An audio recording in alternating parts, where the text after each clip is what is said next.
Halo Sobat Media, seperti biasa kita akan mengulas seputar merpati. Sebelum kita lanjut pembahasan, izinkan kami menyapa Sobat Semoga. Bagaimana kabar Sobat semua? Semoga dalam keadaan sehat lahir batin dan semoga selalu dalam lindungan Allah Subhanahu wa Ta'ala. Amin amin ya robbal alamin. Jagung merupakan salah makan pokok bangsa Indonesia di samping makanan pokok yang lain, sagu, padi, beras. Namun terkadang kita kurang memahami betapa banyak manfaat yang ada dalam jagung ini. Bahkan penderita diabetes pun dianjurkan untuk makan nasi jagung. Berikut ini beberapa manfaat dari buah jagung. 1. Melancarkan buang air kecil. Untuk melancarkan buang air kecil, cukup kita rebus 50 gram rambut jagung yang sudah dicuci bersih dengan 1 liter air. Minum air rebusan tersebut 2-3 kali sehari. 2. Mengobati diare, tumbuk sampai halus tongkil jagung yang telah dicuci bersih, tambahkan air 1 gelas. Minum ramuan ini 2-3 kali. 3. Melancarkan ASI. Buah jagung juga dapat digunakan untuk melancarkan ASI, rebus buah jagung dan makan seperti biasanya. Dan masih banyak manfaat yang lain dari buah jagung. Jagung manis disukai masyarakat karena rasanya yang enak, mengandung karbohidrat, protein, vitamin C, folat, niacin, dan tiamin, serta kandungan lemak yang rendah. Setiap buah jagung mengandung rata-rata 83 kalori. Dikenal sebagai makanan pokok selama ribuan tahun bagi suku Maya, Aztec, Inka dan orang-orang Indian di Amerika Utara dan Selatan. Kini jagung manis banyak dibudidayakan di Afrika, China, Rusia dan hampir di seluruh dunia. Kacang hijau atau Phaseolus aureus berasal dari famili Leguminosae alias polong-polongan. Kandungan proteinnya cukup tinggi dan merupakan sumber mineral penting, antara lain kalsium dan fosfor yang sangat diperlukan tubuh. Sedangkan kandungan lemaknya merupakan asam lemak tak jenuh, sehingga aman dikonsumsi oleh orang yang memiliki masalah kelebihan berat badan. Mungkin banyak orang telah mengetahui khasiat kacang hijau untuk menurunkan suhu tubuh akibat terik matahari. Dapat memperbaiki ki, energi, dan membersihkan racun. Yang dimaksud adalah infeksi yang disebabkan bakteri atau virus, atau panas yang diakibatkan racun dalam tubuh, misalnya radang tenggorokan. Bisul. Akan tetapi bagaimana cara mengonsumsi dan memasaknya agar bisa memperoleh manfaat tersebut? Himpunan Gizi di kota Chifeng, daerah otonom Nei Mongol, mengatakan bahwa khasiat kacang hijau untuk menurunkan suhu tubuh akibat panas dari luar terletak pada kulit bijinya. Sedangkan khasiat untuk membersihkan racun dan menurunkan panas yang ditimbulkan racun dalam tubuh ada di bijinya. Selain itu, untuk mengonsumsinya harus disesuaikan dengan keadaan. Protein tinggi. Kacang hijau mengandung protein tinggi, sebanyak 24%. Dalam menu masyarakat sehari-hari, kacang-kacangan adalah alternatif sumber protein nabati terbaik. Secara tradisi, ibu-ibu hamil sering dianjurkan mengonsumsi kacang hijau agar bayi yang dilahirkan mempunyai rambut lebat. Pertumbuhan sel-sel tubuh termasuk sel rambut memerlukan gizi yang baik, terutama protein. Dan karena kacang hijau kaya akan protein, maka keinginan untuk mempunyai bayi berambut tebal akan terwujud. Kalsium dan fosfor. Kandungan kalsium dan fosfor pada kacang hijau bermanfaat untuk memperkuat tulang. Lemak rendah sangat baik bagi orang yang ingin menghindari konsumsi lemak tinggi. Kadar lemak yang rendah dalam kacang hijau menyebabkan bahan makanan, minuman yang terbuat dari kacang hijau tidak mudah tengik. Lemak kacang hijau tersusun atas 73% asam lemak tak jenuh dan 27% asam lemak jenuh. Umumnya kacang-kacangan memang mengandung lemak tak jenuh tinggi. Asupan lemak tak jenuh tinggi penting untuk menjaga kesehatan jantung. Vitamin B1, tiamin. Untuk pertumbuhan, pada awalnya vitamin B1 dikenal sebagai anti beri-beri. Selanjutnya dibuktikan bahwa vitamin B1 juga bermanfaat untuk membantu proses pertumbuhan. Defisiensi vitamin B1 dapat mengganggu proses pencernaan makanan dan selanjutnya dapat berdampak buruk bagi pertumbuhan. Dengan meningkatkan asupan bahan makanan yang banyak mengandung vitamin B1, seperti kacang hijau, hambatan pertumbuhan pun dapat diperbaiki. Meningkatkan nafsu makan dan memperbaiki saluran pencernaan secara tak langsung, peran ini sangat berkaitan dengan efek perbaikan pertumbuhan badan. Penelitian mengungkapkan bahwa defisiensi vitamin B1 menyebabkan waktu pengosongan lambung dan usus 2 kali lebih lambat, yang mengindikasikan sulitnya proses pencernaan makanan yang terjadi sehingga kemungkinan makanan tersebut tidak dapat diserap dengan baik. Sumber energi vitamin B1 adalah bagian dari koenzim yang berperan penting dalam oksidasi karbohidrat untuk diubah menjadi energi. Tanpa kehadiran vitamin B1, tubuh akan mengalami kesulitan dalam memecah karbohidrat. Memaksimalkan kerja saraf. Tanda-tanda pertama orang yang kekurangan vitamin B1 adalah penurunan kerja saraf. Kegiatan saraf terganggu karena oksidasi karbohidrat terhambat. Penelitian pada sekelompok orang yang makanannya kurang cukup mengandung vitamin B1 dalam waktu singkat muncul gejala-gejala mudah tersinggung, tidak mampu memusatkan pikiran, dan kurang bersemangat. Hal ini mirip dengan tanda-tanda orang stres. Vitamin B2, riboflavin, membantu penyerapan protein di dalam tubuh. Salah satu teori menyebutkan bahwa vitamin B2 dapat membantu penyerapan protein di dalam tubuh. Kehadiran vitamin B2 akan meningkatkan pemanfaatan protein sehingga penyerapannya menjadi lebih efisien. Tidak kalah dengan kacangnya, kecambahnya juga memiliki manfaat seperti antioksidan yang terkandung di dalamnya dapat membantu memperlambat proses penuaan dan mencegah penyebaran sel kanker. Kandungan vitamin E-nya membantu meningkatkan kesuburan. Sangat baik untuk menjaga keasaman lambung dan memperlancar pencernaan. Karena bersifat alkalis, basa. Untuk kecantikan, yaitu membantu meremajakan dan menghaluskan kulit.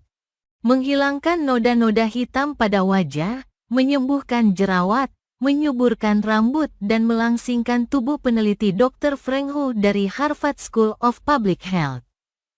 Dalam penelitiannya terhadap 86.000 wanita yang sering mengonsumsi kacang menunjukkan, kacang-kacangan, termasuk kacang tanah, mampu menjaga aktivitas pemompaan jantung dengan teratur. Para ahli dari Penn State University juga melakukan sebuah penelitian ilmiah berupa 11 kali penelitian klinis dan 5 kali penelitian epidemiologi.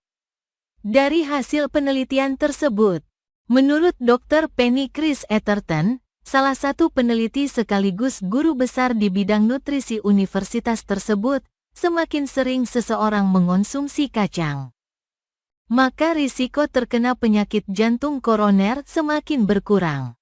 Etherton menyebutkan, mengonsumsi 1 ons kacang lebih dari 5 kali seminggu bisa menurunkan risiko penyakit jantung koroner sampai 25-39%. Dalam penelitian tersebut tidak hanya kacang tanah yang diteliti, melainkan almond, Brazil nut, cashew, hazelnut, macadamia, pistachio, dan walnut. Cuma, disebutkan konsumsi kacang tanah hampir mencapai 50% dari keseluruhan konsumsi. Prof. Gary Fraser, PhD, dari bagian obat-obatan dan epidemiologi di Loma Linda University, berdasarkan penelitiannya menyimpulkan, mengonsumsi kacang seminggu sekali mengurangi risiko penyakit jantung 25% lebih rendah dibandingkan tidak makan sama sekali. Penelitian terkini dilakukan oleh ilmuwan Swedia Dr. Thomas Skun dan timnya dari Universitas Linköping, Swedia. Skun bersama timnya berhasil mengidentifikasi bahwa kacang tidak hanya sebagai makanan ringan, tetapi berkhasiat melawan kuman tuberkulosis, TB. Sebab, dalam butiran kacang terkandung zat arginin. Zat yang dapat merangsang tubuh untuk memproduksi oksida nitrat, yaitu zat yang dapat menghambat bakteri TB. Arginin tersebut termasuk dalam kelompok asam amino yang bermanfaat untuk membunuh bakteri penyebab TB. Penelitian telah dilakukan Skun bersama timnya terhadap 120 pasien TB di Ethiopia. Pasien yang diberi arginin dosis 1 gram atau setara dengan 30 gram kacang tanah setiap harinya, menunjukkan dampak positif bagi pasien TB. Berat badan mereka bertambah dan frekuensi batuknya menurun. Selain dapat menekan bakteri TB, arginin, kedelai merupakan sumber utama protein dan minyak nabati dunia. Penghasil kedelai utama dunia adalah Amerika Serikat, meskipun kedelai praktis baru dibudidayakan masyarakat di luar Asia setelah 1910. Indonesia sendiri harus mengimpor sebagian besar kedelainya. Ini terjadi karena kebutuhan Indonesia yang tinggi akan kedelai putih yang bukan asli tanaman tropis, sehingga hasilnya selalu lebih rendah daripada di Jepang dan Cina. Selain mengandung protein yang banyak, kedelai juga mengandung beberapa bahan gizi penting lainnya seperti vitamin, asam fitat, lecitin, kalsium, besi, potasium, dan fosforus. Kedelai juga kaya akan vitamin B kompleks dan bebas dari racun kimia. Sedangkan tisu lemak hewan diketahui mengandung 20 kali lipat baja berat racun serangga dan racun tanaman dibandingkan yang terdapat pada tanaman kacang-kacangan. Bagi kita yang sedang diet atau takut pada kegemukan, tak usah khawatir untuk memakai kedelai. Sebab, ia tidak mengandung kolesterol, mempunyai rasio kalori rendah dibandingkan protein dan bertindak sebagai makanan yang tidak menggemukkan. Makhluk yang ludahnya begitu berharga itu tak lain dan tak bukan adalah burung walet. Dengan air liurnya yang kental, burung walet membuat sarangnya. Air liur yang kental itu akan mengering saat terkena udara. Dewasa ini di dunia dikenal dua jenis sarang burung walet, yakni sarang burung walet yang dipanen di gua-gua di pegunungan, serta sarang burung walet yang dipanen di atap rumah-rumah tua yang lebih populer sebagai sarang burung walet rumahan. Burung walet yang membuat sarangnya di atap rumah tua biasanya telah dibudidayakan oleh keluarga atau perusahaan yang menjalankan bisnis seperti ini sejak lama. Karena sifatnya yang alami dan langka, banyak pemanen sarang burung walet yang menemui ajalnya setiap tahun saat memanen di gua. Harga jual sarang burung walet gua jauh lebih mahal dibandingkan sarang walet rumahan. Di pasaran juga dikenal istilah sarang burung walet bersih dan kotor. Yang bersih adalah sarang burung walet yang sudah dicuci dan dibersihkan serta siap untuk dimasak. Yanwo, begitu namanya dilafalkan dalam bahasa Mandarin, sudah selama berabad-abad dijadikan makanan kaum kelas atas. Kandungan gizinya yang tinggi membuatnya dipercaya memiliki khasiat sebagai afrodisiak yang di masa tertentu hanya bisa dinikmati oleh kaum bangsawan di Tiongkok kuno. Banyak sinse dan ahli pengobatan China tradisional yang mencampurkan sarang burung walet ke dalam tonik penguat. Belakangan sup sarang burung walet dikemas dan diproduksi secara modern sebagai salah satu tonik penambah energi. Sayang, harganya sangatlah mahal sehingga walau zaman telah modern dan kaum bangsawan tak lagi memonopoli segala segi di muka bumi ini, sarang burung walet masih tak terjangkau oleh semua orang. Jika ingin mencoba sendiri khasiatnya di rumah, Buatlah sup sarang burung walet dengan bahan dasar sarang burung walet yang telah dibersihkan lalu dimasak dalam kaldu ayam. Cukup tambahkan bumbu seperti lada hitam, bawang putih, dan jahe. Jika ingin khasiatnya lebih bertambah, bisa tambahkan ginseng atau akar teratai yang juga berkhasiat sebagai pembangkit gairah. Khasiat sarang walet mitos atau fakta. Entah dari mana mulanya khasiat sarang burung walet, Colocalia fuchiphaga, cukup terkenal di seantero dunia. Sarang burung anggota famili Apodiae ini sejak puluhan bahkan mungkin ratusan tahun lalu diyakini punya khasiat dalam memberikan kesegaran dan bahkan untuk menjaga kesehatan tubuh manusia. Mitos baik untuk kesehatan muncul dari pengalaman pengguna yang semula disampaikan dari mulut ke mulut itu kemudian disebarluaskan pula oleh media massa. Itulah setidaknya yang dipercaya masyarakat Indonesia dalam sebuah laporan penelitian riset unggulan nasional terpadu. Ada 3 kelompok responden yang diteliti, masyarakat, awam, pengusaha, dan ilmuwan. Mengatakan bahwa sarang walet punya banyak keampuhan. Antara lain menjaga kesegaran tubuh, meningkatkan vitalitas, obat awet muda, memelihara kecantikan dan menghambat kanker. Menurut Dr. Cheng Che yang ditemui di Cianjur, liur dari kelenjar glandula sublingualis itu dapat meningkatkan daya tahan tubuh. Namun, bukan berarti mengobati penyakit. Sarang walet itu berfungsi sebagai food suplemen ibarat multivitamin di toko. Asupan sarang walet akan menstimulus kinerja organ-organ tubuh lebih baik. Kekebalan tubuh meningkat dan penyakit menyingkir, tutur spesialis kanker dari Sekolah Kedokteran Tradisional di Provinsi Henan, Cina. Jadi selain itu juga sarang burung walet mengandung protein yang berbentuk glikoprotein yang merupakan komponen terbesar selain karbohidrat, lemak, dan air. Jumlahnya mencapai 50%. Di tubuh, protein berperan sebagai zat pembangunan. Ia membentuk sel dan jaringan baru serta berperan aktif selama metabolisme. Protein asal hewan diakui lebih gizi lantaran punya ikatan senyawa lebih kompleks daripada protein nabati. Bahkan salah satu senyawa turunannya, azithromycin, telah diteliti bisa melawan AIDS. Istimewanya lagi, sarang walet sumber asam amino yang lengkap. Tercatat sekitar 17 asam amino esensial, semi-esensial dan non-esensial yang dimiliki. Salah satunya kini dikembangkan oleh peneliti-peneliti di barat sebagai pelawan stroke dan kanker. Mineral-mineral sarang walet tak kalah manjurnya untuk mendukung aktivitas tubuh.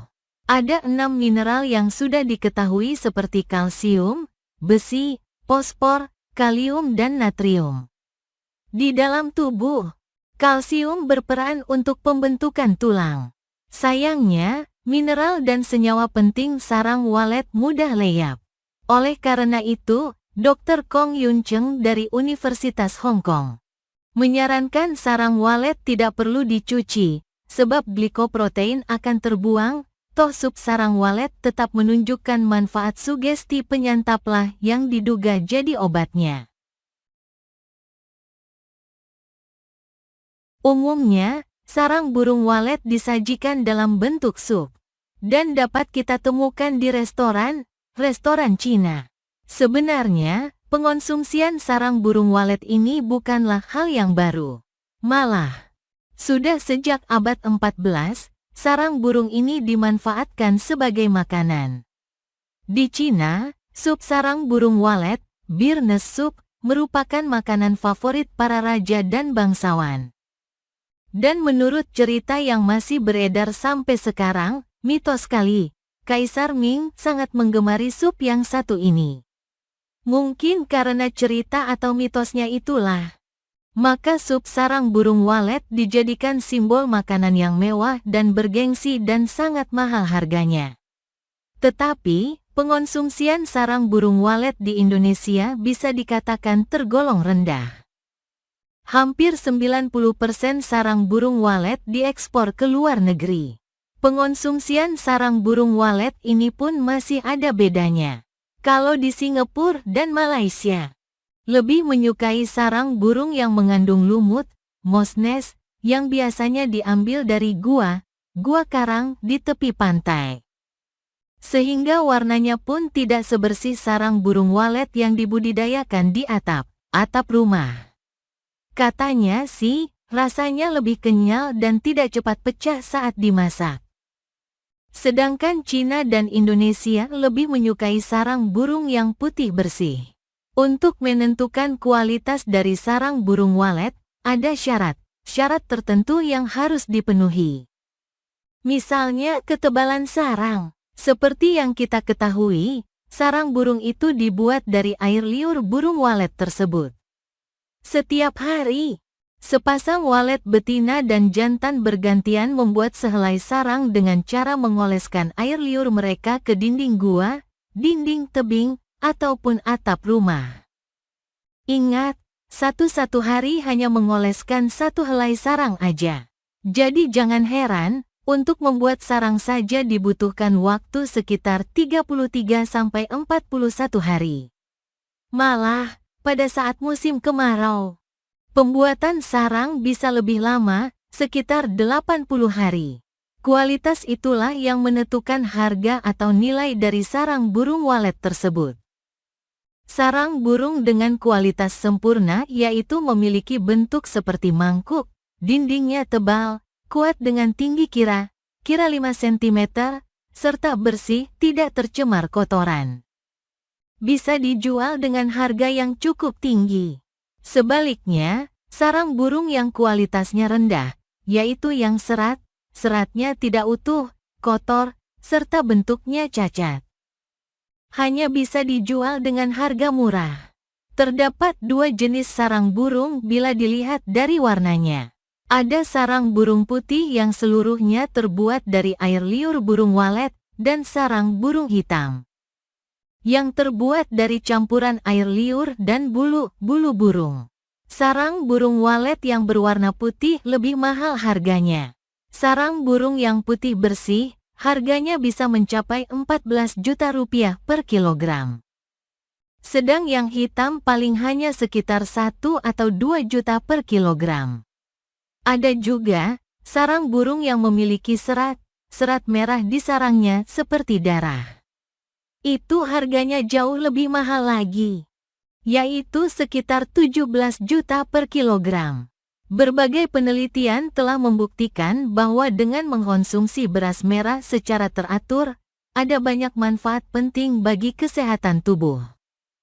Beras merah selain mengandung karbohidrat juga kaya protein dan mengandung mineral dan vitamin. Tepung beras merah pecah kulit dapat mencegah berbagai penyakit seperti kanker usus, batu ginjal, beri-beri, insomnia, sembelit, wasir, gula darah, dan kolesterol. Warna merah pada beras terbentuk dari pigmen antosianin yang dikandungnya. Dalam setiap 50 gram sajian beras merah, mengandung 4 gram protein, 55 mg magnesium.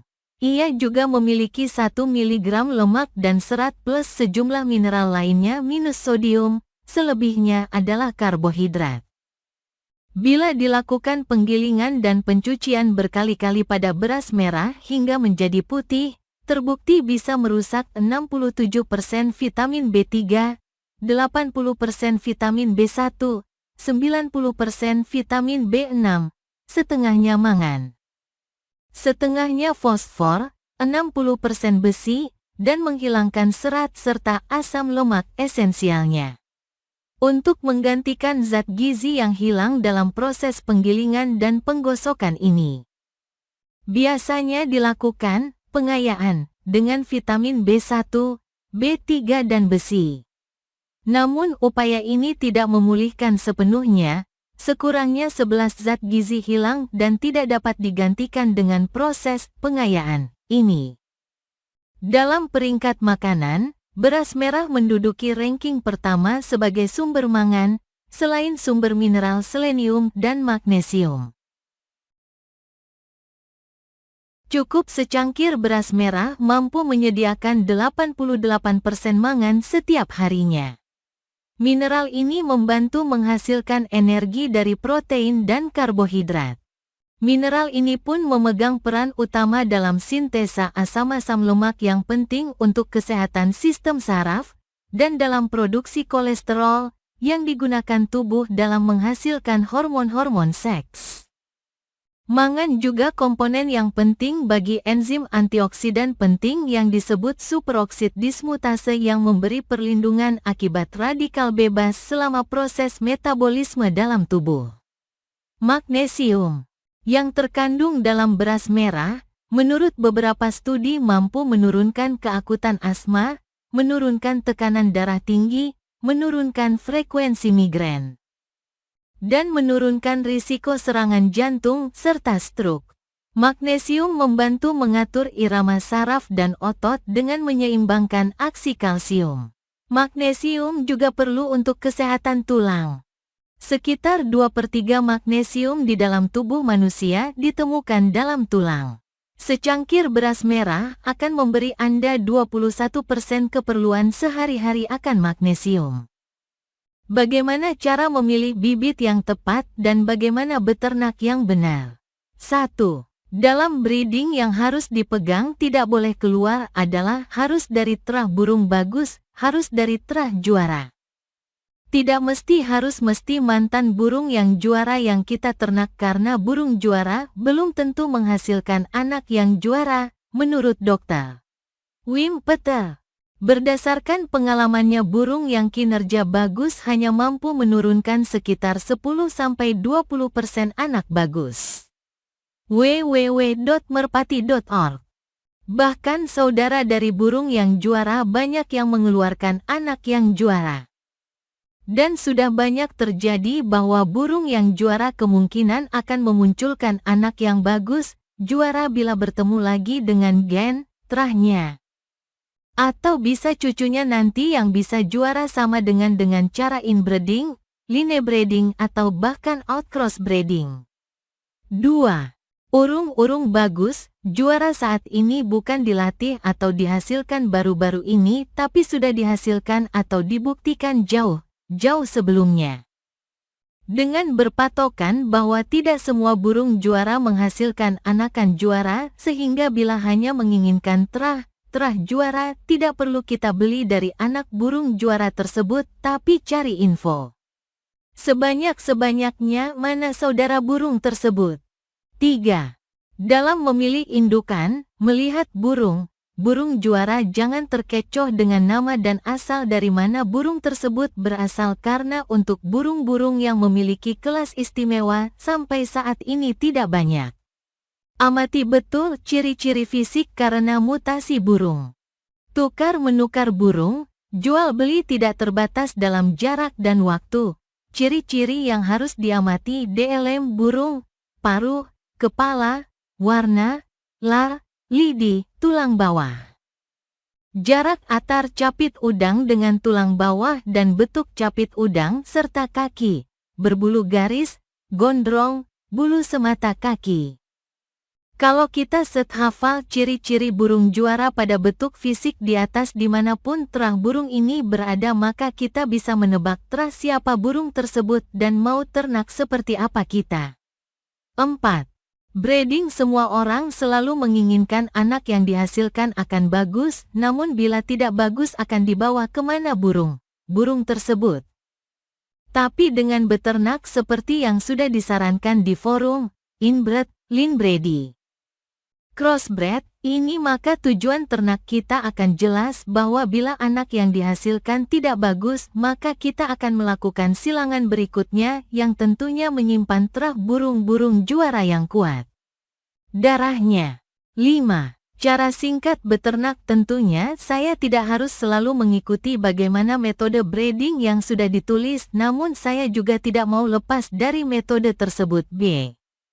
Namun cara yang paling singkat adalah mencari anak dari saudara lain yang betina atau bahkan yang tidak dipakai sekalipun tidak apa-apa karena indukan yang bagus belum tentu menghasilkan anakan yang bagus.